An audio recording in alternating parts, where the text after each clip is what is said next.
Good morning, good afternoon, or good evening somewhere in the world because believe it or not, we have people who tune in all over the world. I see a lot of people from India who tune in. Yeah, welcome, welcome. This is our first live stream of 2021. So I'm happy to be back. Well, yeah, I'm a little bit. I was really enjoying myself with our travel. So today we're going to talk a little bit about what it was like traveling during the pandemic, what that was like, and yeah, it was full of adventure and twists and turns during our recent trip. We spent how many days? I think was it 35? Was it 35? I don't know, about 30 days, I guess. 30 about 35 days abroad. Okay, you're not in. Hello, I'll just chime in from time to time. Okay, that's good. So yeah, we spent about 35 days or so abroad, and we were able to visit. Well, we started out in Ghana. Then from Ghana, we went to the Gambia, and from the Gambia to Senegal, and then we returned home. Now, from the beginning, as Jeff and I were talking about this, we, the, just to get out of the US during the pandemic was a bit of a struggle. The information was a lot of conflicting information, and chime in if I miss something. So first off, to travel to our first destination was Ghana, and so we had to pay in advance to Ghana, 150 each, so that was 300 to Ghana. Then we had to take the test to be able to go. So fortunately, I thank God we didn't have to pay to take the two tests that we took. And the reason why we took two tests is because we were told by my healthcare provider that they cannot guarantee that you'll receive your test results in 72 hours. And Jeff, I think it was the airlines asked for you to have don't take it within, well, actually that was Ghana. Don't take it within this time, within 72 hours. So anyways, we ended up taking two tests. So fortunately, we got the results of both tests before time. So the reason why I kind of say it was conflicting is because we heard one thing from someone else, and from the other healthcare provider, we heard something else. So we said, let's just take two tests. So that's what we did. And we're glad that we did that. And a point that that Jeff kind of said, and it's true, it has to do with that this is a straight up money grab in a sense. And we just did miss it um, when we returned from the US, because now the US is implementing the same thing where they're wanting people to take the test before returning. And you know what? We didn't really know. We thought that that was already in place. So before we left Senegal, we were driving around and we ended up going to Air France field office and to ask them, well, do we need the COVID test to to go back home? And it was like, no, you just have to, agree to wear a mask. So that's what we did.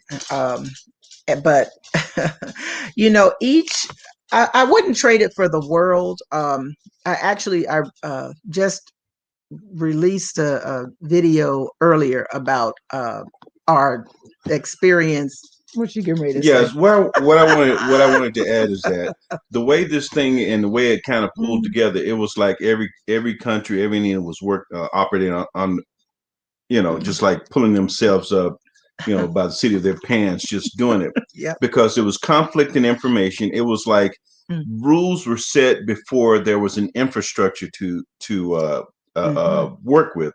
So, an example, airlines and countries started creating these rules, mm. but for these testing, but the testing infrastructure was not Was not there. there Yes. to support the people who needed to take the test. Right. So and the rules were changing frequently. Right. Uh, with Hmm. the like you read stuff on the embassies, then you Hmm. read stuff on the embassy, then you hear about what somebody says, then you talk to the airlines. It was just always changing, and you knew the worst thing that could happen is that you be in this country or another country, have everything set up, and then all of a sudden you get to the airport, and it's very common you wouldn't even get on the flight.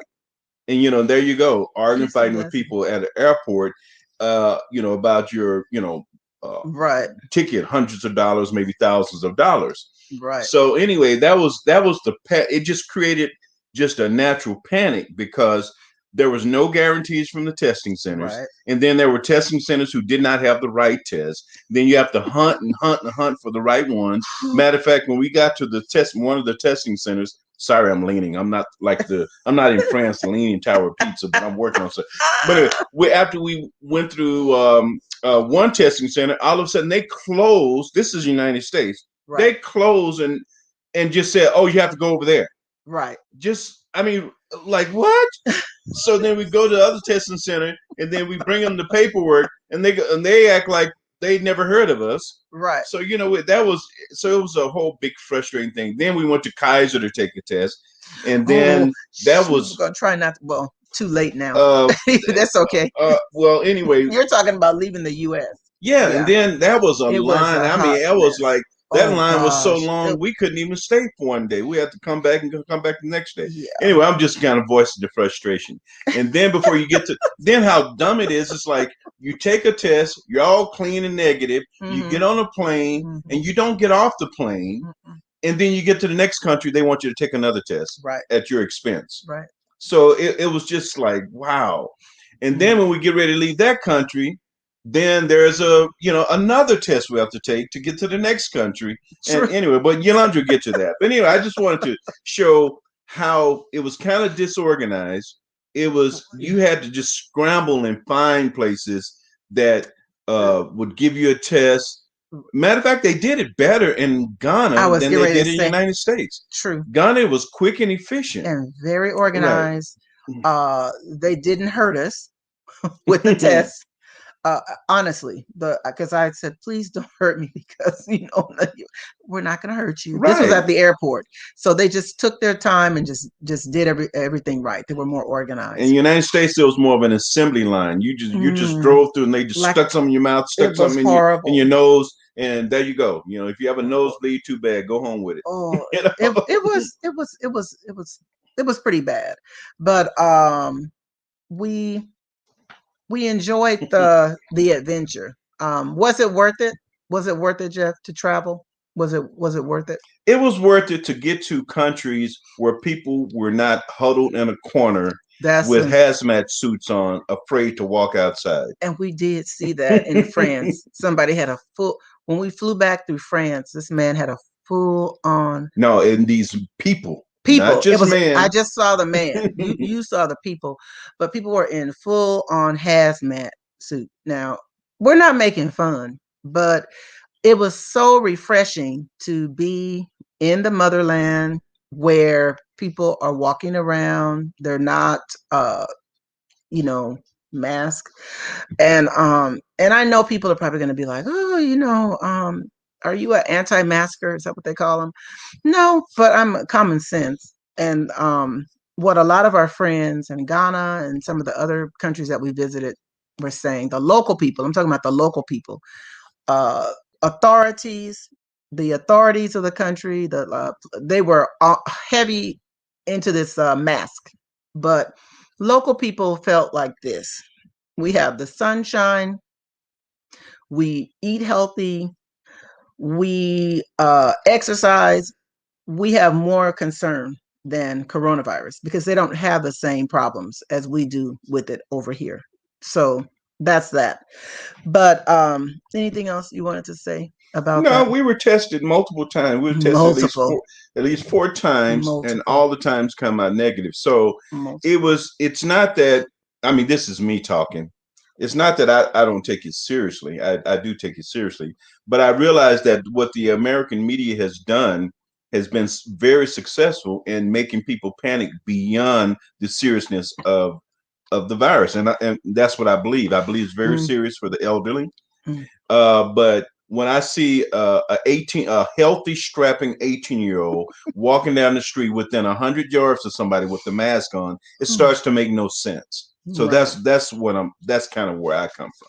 right, right, Anyway, right, right. So I want to talk a little bit about the vibe in each of the countries, and I'll continue talking a little bit about what Jeff is saying because that's true. He's telling the truth about it. I'm not going to be in any disagreement with him because once we got outside of the U.S., we were able to see normal behavior. I'm just gonna tell you, or what it was, a return to normal. Okay. Um, for instance, and this is kind of funny, you would go to the store because when we first got to Ghana, we'd go to we stayed in an apartment rental at first, and below our apartment rental or room was a local store. So the next day, I said, "Well, I want to go get some of that instant coffee and what have you." So I went downstairs, and so I get there and I see the sign, "No mask, no service." And I scrambled. I looked for my mask, and then I got it out and I put it on. When I got in the store, the people working in the store, they just kind of looked at me, and because it was just they were just going along with it because it just is not such a big deal in these countries. In the developing countries, it's just not a big. Africa is blessed.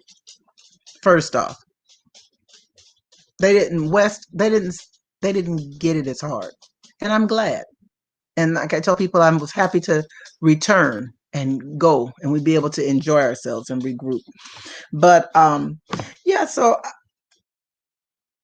next up the vibe in Gambia, I think Jeff said, what did you say? In Gambia, they didn't even try to front with mask and so forth.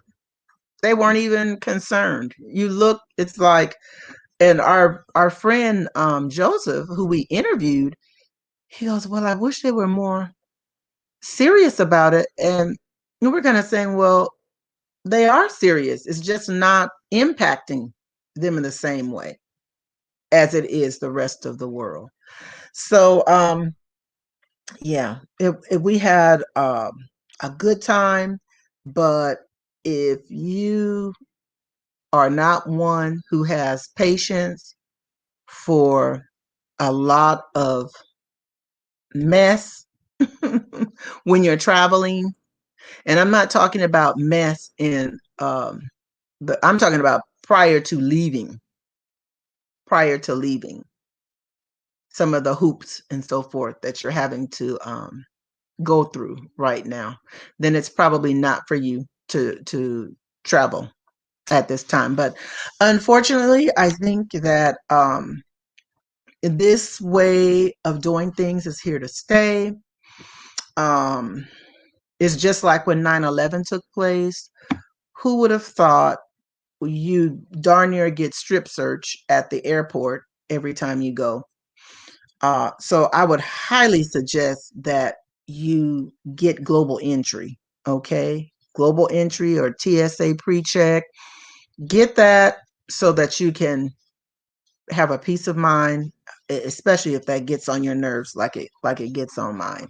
I would highly suggest that you get that and especially if you travel a lot, you need to have it anyways because it expedites. It's supposed to coming back. The machine we came back through. What was it through JFK? The machine is not even able to read my. It's not able to scan anything.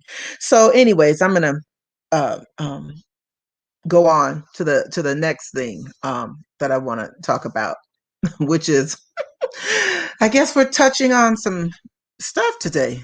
The vaccines. Mm-mm. They're, in like I said, the African countries, they're watching. The local people are listening, kind of just like we're listening. I hope some of us are listening in this country. I'm not going to say yes or no, but because that's not my place. And if people work in those environments where they need it, who am I to say anything? But I know if they ask me, if they tell me I can't go back to the classroom unless I have it, I don't know.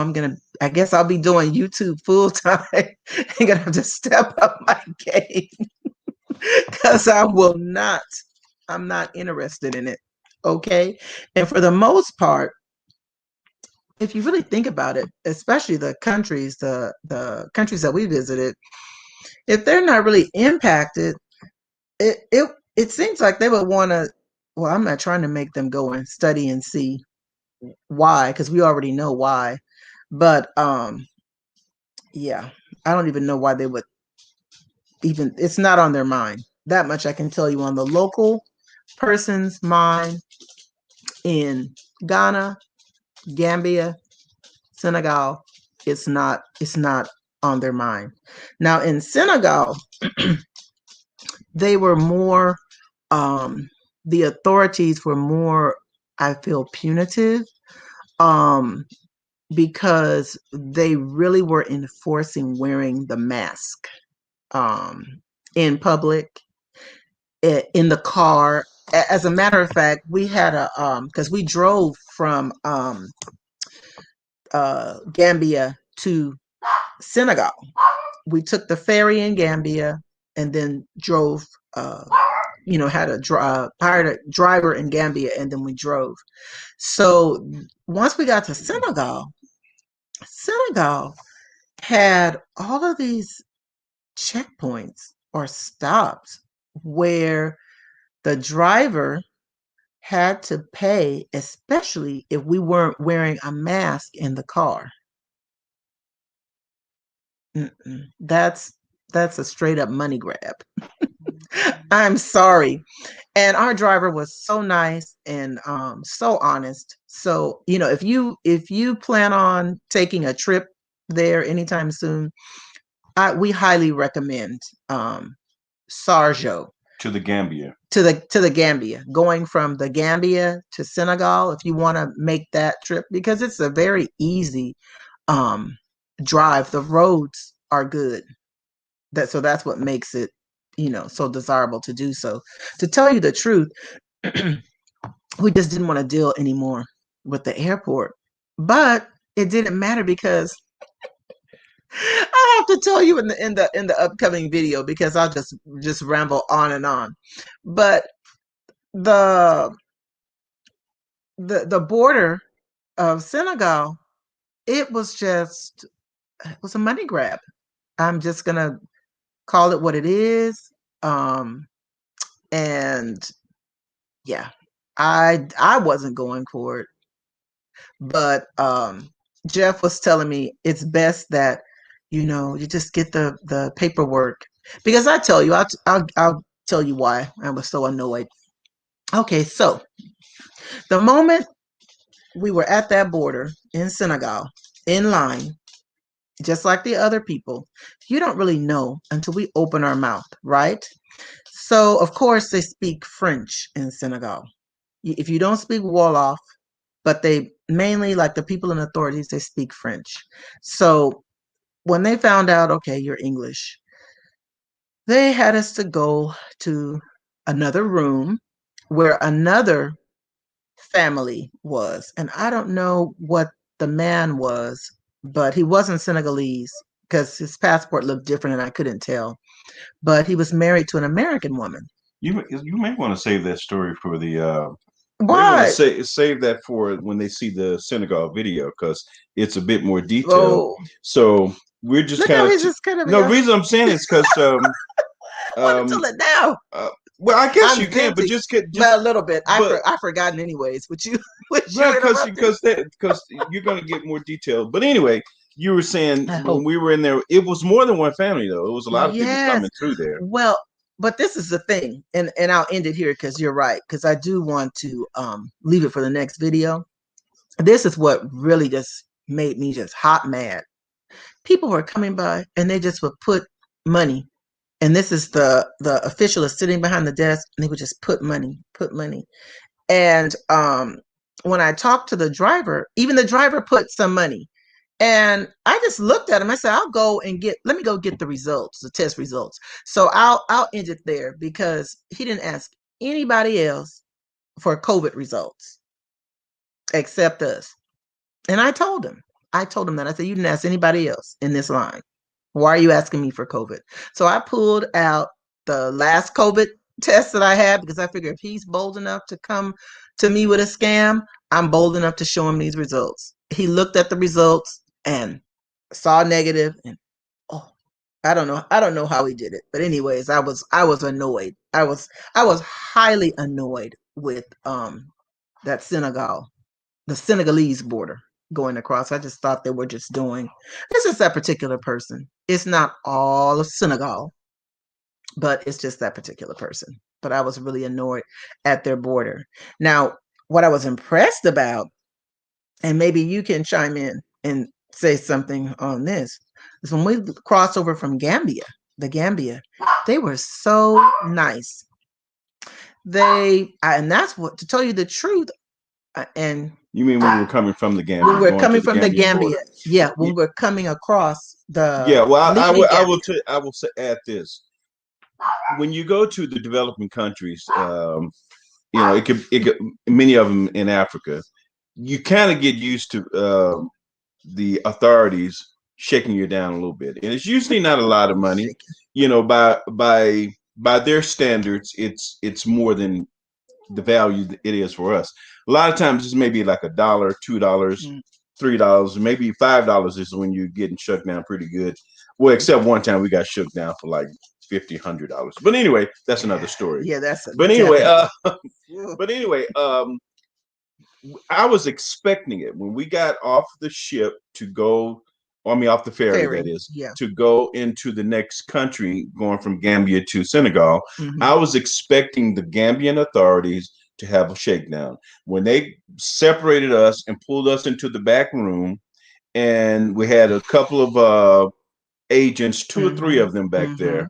True. I just expected, okay, Right. well, we're It's like, about to get shook ooh, this is down, a big one. and I just figured it's okay. I knew it was going to come, so let me pull out Two my or three. Delasi. That was Yeah. it, what the currency. Dalasi. So I was ready to pay them the Delasi and get on. They looked. They wrote us into the country they Mm-hmm. had an entry ledger. Right. They wrote us into the country, and they Mm-hmm. said, or writing us out. I'm sorry. Right. And they said, Exiting. thank you for visiting Gambia. It Yeah. was so nice to have you. They were Mm-hmm. speaking English and blah, blah, blah. And Mm-hmm. you can go on your way. Right. And They they were asked us, did we have a good time? right. Remember, they said, did you have a good time? We're like, yes. It was such a shocker. I Right. wanted to give them money because they Right. didn't try to, Exactly. but Exactly. it was Exactly. such a shocker and a pleasant surprise that Mhm. a very poor African nation's authorities Right. had every opportunity to shake Hmm. us down, Right. But they and had the utmost integrity. they didn't. Hmm. This is for Gambia. Right. Thumbs up for you, Gambia. Thumbs all the way up. And we will be back. Okay. Um, Gambia is awesome. We were able to connect and meet with Terry and Kenny of The Arrival. Some of you, I'm sure, follow them and are part of their channel. They are beautiful. and we had a wonderful time with them cooking Benachin on the beach. That's one of the videos that I did, and I know Terry and Kenny did one as well. It was an awesome time in Gambia. So don't get discouraged by all the stuff. We're happy that we were able to make the trip and that we're able to come back and share our experience with you. Like I said, once we were on the ground, we had such a good time.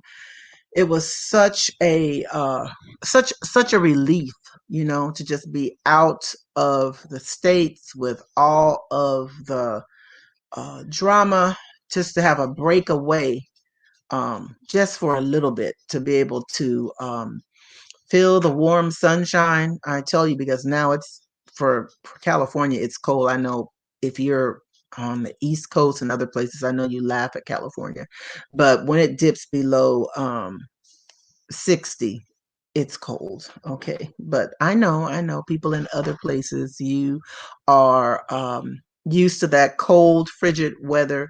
Well, not not me. But it was just great just to be just outside of the US just for a minute, just to experience a little bit of normal. It really see, and the next thing is when we're there, we blend in. We blend in until we open our mouth.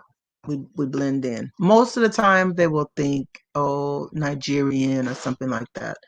But once we open our mouth, then that's when they know. But it just, I don't regret traveling during the pandemic. I know a lot of people have asked, or a lot of people are saying, stay safe, stay safe. You know what it's really like? The thing that was most annoying going is the mask on the airline. But I'm going to tell you the truth. Once I got ready to go to sleep and I put the cover over my head, took the mask off and went to sleep, because the airline has such updated filtration systems in place that I just was not going to. And plus, when you're eating and drinking, you have it. Of course, you don't have your mask on.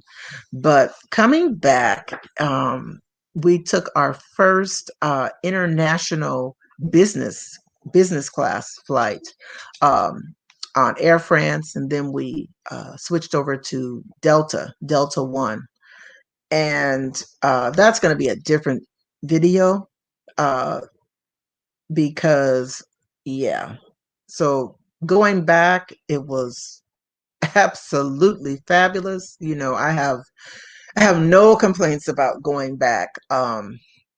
We were able to relax. Yes, you still had to wear your mask, but that's one tip I would give. Maybe bump up and fly a class higher or so, and then you won't um, have to deal with it. But it's really, to tell you the truth, it's a short amount of that you have to go through to get to such a fabulous time, which is visiting the motherland. So you just have to think, oh, do I want to, can I go through that or not? But I just wanted to come on and just say Happy New Year, because during the time that we were traveling, even when I got back, we had not reached out and done a live stream. So this is the first live stream of 2021. I'm going to tell you this year, expect some good things, stay positive, okay? Stay rooted in your faith. And I just thank you for joining us, okay? So until next time, God bless you. God bless you. God bless you. And make sure you subscribe if you're not subscribed so that you will be able to get the upcoming videos, because yes, I do have some upcoming videos planned um, for you, for your enjoyment. Okay. Until next time. Bye. You gonna say bye, Jeff? Goodbye. Okay, bye.